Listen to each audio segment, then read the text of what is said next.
నమస్తే. Welcome to hit TV. ఈరోజు మనతో పాటు ఉన్నారు డాక్టర్ భార్గవ కృష్ణచారణ్ పైఏటి, ప్రముఖ ఆధ్యాత్మికవేత్త, మానసిక వికాస గురు. నమస్కారం గురుజీ.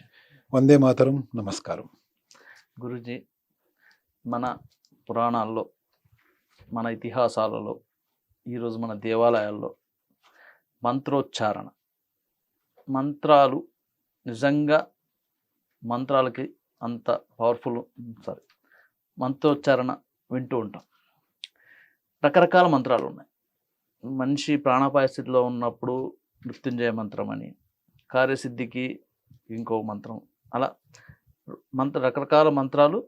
కొందరు వాటిని మంత్రాలకు చింతకాయలు రాలుతాయని చెప్పేసి కొట్టి పడేస్తుంటారు కూడా. కానీ మంత్రం అనేది చాలా పవర్ఫుల్ అని కూడా చాలాసార్లు ప్రూవ్ అయింది. నిజంగా మంత్రాలకి ఆ పవర్ ఉందా? మంత్రాలకి చింతకాయలు రాలుతాయా? చెప్పండి, మంత్రాల యొక్క విశిష్టత చెప్పండి. మంత్రాలకి చింతకాయలు రాలకపోవచ్చు, కానీ మంత్రానికి ఉన్నటువంటి ప్రభావంతో మంత్రశక్తితోటి ఆత్మశక్తి పెరుగుతుంది.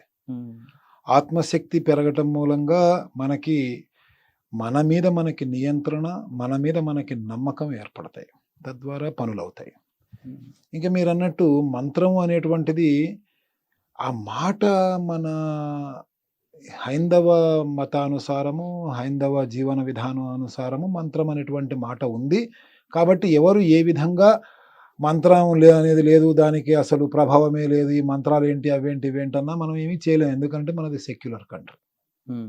కానీ మన మతములో మంత్రం అనొచ్చు, ఇస్లాం మతములో ఇంకో మాట అనొచ్చు, క్రైస్తవ మతంలో ఇంకో మాట అనొచ్చు, బౌద్ధములో, సిక్కులో, జైనుల్లో ప్రతి దాంట్లోనూ కూడా వేరే పదముతోటి దాన్ని కోడ్ చేసి ఉండొచ్చు. కానీ సెక్యులర్ దేశంలో హిందూకి సంబంధించినటువంటి పదాలని ఎలా వాడేసినా ఎవరు ఏమీ అనరు. హిందువులను ఎలా వాడుకున్నా ఏమీ నష్టం లేదు. కాబట్టి మన మీద కేవలం మంత్రం అనేటువంటి మాట మీద కాన్సన్ట్రేషన్ చేస్తున్నారు. మన మంత్రాలను విందాం. ఒక స్వరం అనేది ఉంటుంది, కాస్త పైకి కిందికి. అంటే మామూలుగా మనం మాట్లాడినప్పుడు కూడా కొంచెం ఉచ్చ నీచాలు అనేటువంటివి అందులో ఉంటాయి. మంత్రంలో కూడా ఖచ్చితంగా ఇక్కడ ఈ విధమైనటువంటి స్వరం, ఈ విధమైనటువంటి పై స్థాయిలో చెప్పాలి, ఇలా కింది స్థాయిలో చెప్పాలి అనేటువంటిది. అది రుద్రము, నమకము, చమకము, పంచ సూక్తాలు, పురుష సూక్తంతో పాటు ఇంకా ఏదైనా కానివ్వండి, వేదము, ప్రతిదానికి కూడా ఒక స్వరం అనేది ఉంటుంది. ఆ స్వరం అనేది కేవలము హైందవ మత అనుసారం మాత్రమే కాదు. మీరు అజాన్ వింటే కూడా మీకు తెలుస్తుంది, ఒక స్వరం ప్రకారంగానే వాళ్ళు అజాన్ చదువుతారు. అలాగే క్రైస్తవ మతములో కూడా వాళ్ళు చదివేటువంటి ఆ బైబిల్ వాక్యాలు అవి కూడా ఒక స్వరము ప్రకారముగా మాత్రమే చదువుతారు. ఆ స్వరం ఆ విధంగా రావాల్సిందే. అంటే సౌండ్ వేవ్స్ వల్ల కూడా పాజిటివ్ ఎనర్జీ వస్తుంది, సైంటిఫిక్ గా ప్రూవ్ అయింది. అది అయితే ఆ సౌండ్ వేవ్స్ అనేటువంటివి మనం అనుకున్న పనులు అవ్వటం కోసం ఉండేటువంటి మంత్రానికి ఆ వేవ్ లెంగ్స్ వేరేగా నిర్ణయించారు. మనం ఆరోగ్యంగా ఉండడానికి వేవ్ లెంగ్స్ వేరేగా నిర్ణయించారు ఆ మంత్రాలకి. అలాగే మనం చేసేటువంటి ప్రతి పనికి కూడా, ఏ పని సాధన కోసం మనం పని చేస్తున్నామో దానికి సంబంధించినటువంటి మంత్రానికి వేవ్ లెంగ్స్ వేరే ఉంటాయి. శత్రుబాధ, మన్యు సూక్తం, యస్తే మన్యో విధద్వజ్రసాయక సహ ఓజః పుష్యతి విశ్వమానిషకు సాహ్యామదా సమార్యం త్వయాయుజ సహస్కృతేన సహసా సహస్వత మన్యురింద్రో మన్యురేవా సదేవో. ఈ విధంగా మంత్రం వస్తుందా? అది శత్రునాశనం చేస్తుందా?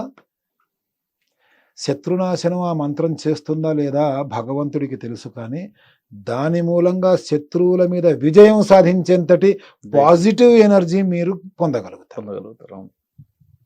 చనిపోవాలనేటువంటి నిరాశ నిస్పృహలలో ఉన్నటువంటి వాడు కూడా నేను సాధిస్తాను, సాధించగలను అనేటువంటి ఒక పాజిటివ్ వేవ్ లెంగ్త్లోకి వచ్చి తానేంటో ప్రూవ్ చేసుకుంటాడు, యుద్ధం చేస్తాడు, ఆ యుద్ధంలో గెలుస్తాడు.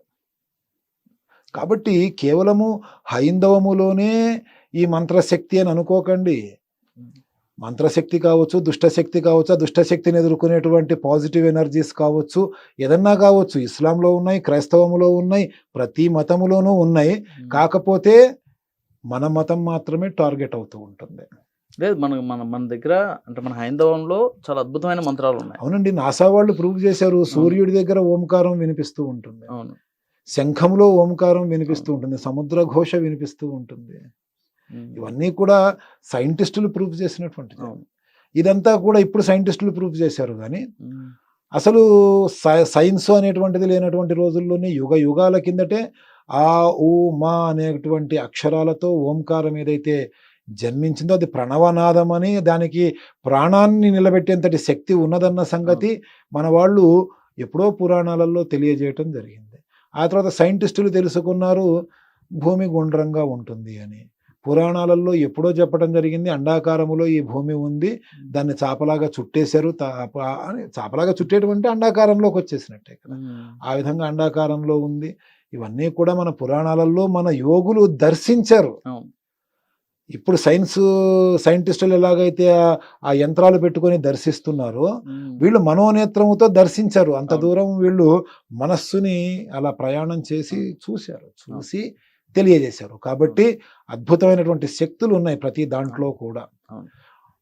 మన యొక్క శివుడికి అభిషేకం చేసేటప్పుడు చేసేటువంటి నమ్మకము అనేటువంటిది ప్రయోగం. అది చమకము అనేటువంటిది కోరికలు, మనం కోరుకునేటువంటి శంచమే మయశ్చమే ప్రియంచమేను కామశ్చమే అంటే చమే అంటే నాకు ఇచ్చేయి, వీళ్ళు ప్రియమైన వాళ్ళ నీవు అని. కానీ నమ్మకం అది కాదు. నమ్మకము ప్రయోగం. అందులో శత్రునాశనానికి ప్రయోగం ఉంది, కార్యసిద్ధికి ప్రయోగం ఉంది, ఆరోగ్యానికి ప్రయోగం ఉంది, మృత్యువుని ఆపడానికి ప్రయోగం ఉంది. దాన్ని రుద్ర ప్రయోగ విధి అనేటువంటి పుస్తకంలో తెలియజేయటం జరిగింది. ఒక్కొక్క వాక్యం ఒక్కొక్క విధంగా పాశుపతాస్త్రంలాగా ప్రయోగించవచ్చు అని. 2000-2002 సంవత్సరాల మధ్యలో, అంటే ఒక 20 ఏళ్ల కిందట నాకు చాలా శత్రుబాధలు ఉండేవాడిని. చాలా ఇబ్బందులు పడ్డా నేను. అప్పుడు నా వయసు 30-32 ఏళ్ల వయసు.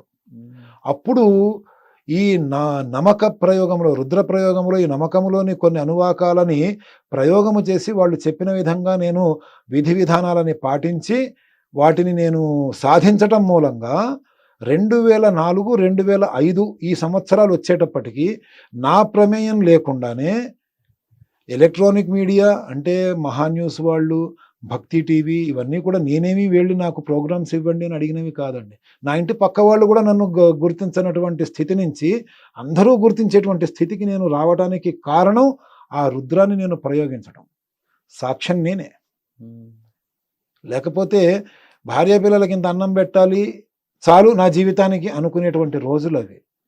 ఈ టీవీలో ప్రస్తుతం నన్ను చూస్తున్నటువంటి వాళ్ళల్లో నన్ను 20 ఏళ్ల కిందట చూసినటువంటి వాళ్ళు ఎవరైనా ఉంటే వాళ్ళు ఖచ్చితంగా ఈ ప్రోగ్రాం కింద కామెంట్స్ చేయొచ్చు, నేను చెప్పింది వాస్తవమో కాదు.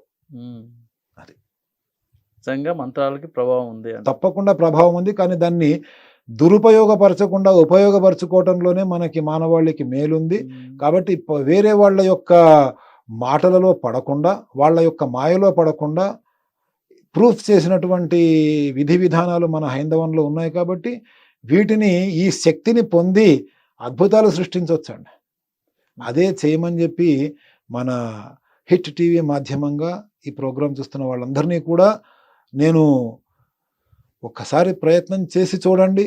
హైందవ ధర్మంలో ఉన్నటువంటి మంత్రం ఏ విధంగా ఉపయోగపడుతుందో ప్రయత్నం చేస్తే పోయేదేముంది. మన హిందువులైనా కాకపోయినా, హైందవ మతాన్ని అనుసరిస్తున్నా, ఇంకా వేరే ఏ మతాలను అనుసరిస్తున్నా, ఒక శక్తిని పొందుతాము అని అనుకున్నప్పుడు దాన్ని ఒక్కసారి ప్రయత్నం చేస్తే పోయేదేం లేదు కదా. కాబట్టి ఒక్కసారి ప్రయత్నం చేసి చూడండి. ఒక చిన్న డౌట్, మళ్ళీ మంత్రం చదివితేనే వస్తుందా, విన్నా? మంత్రోచ్చారణ మూలంగా కొన్ని లాభాలు, అంటే చదవటం మూలంగా, మంత్రాన్ని జపం చేస్తూ కాన్సన్ట్రేషన్ చేయటం మూలంగా, ఏకాగ్రతతో ఉండడం మూలంగా కొన్ని రకమైనటువంటి లాభాలు, మంత్రాన్ని వినటం మూలంగా. ఆ వినటం అనేటువంటిది కూడా ఎలాగా అంటే వేవ్ లెంగ్స్ అన్నీ కూడా ఒక దగ్గర సెట్ అవ్వాలి. ఇప్పుడు దేవాలయ నిర్మాణాలు, అందులో శిఖరాలు, ధ్వజస్తంభాలు, ధ్వజస్తంభానికి శిఖరానికి మధ్యలో ఉన్న దూరము, ఆ ప్రాంతానికి తగినటువంటి ఎత్తు, ఇవన్నీ ఏవైతే ఉంటాయో ఆ ప్రాంతంలోకి వెళ్ళి కూర్చొని దానికి సంబంధించినటువంటి దేవుణ్ణి అక్కడ ప్రతిష్ఠిస్తారు. ఆ దేవుడికి సంబంధించినటువంటి వేవ్ లెంగ్త్కి సంబంధించినటువంటి మంత్రాలను అక్కడ వినిపిస్తూ ఉంటారు. ఆ మంత్రాలని వింటూ మన మీద మనము ఏకాగ్రతతోని కాన్సన్ట్రేషన్ చేయటం మూలంగా పొందేటువంటి శక్తులు ఇవన్నీ అంటే ప్రతి ఒక్కటి అసలు మంత్రము అనేటువంటిది విన్నా, చెప్పినా, మనసులో అనుకున్నా దేని ప్రభావం దానికి ఉంటుందండి. ఓకే గురూజీ. వందే మాతరం. జై హింద్.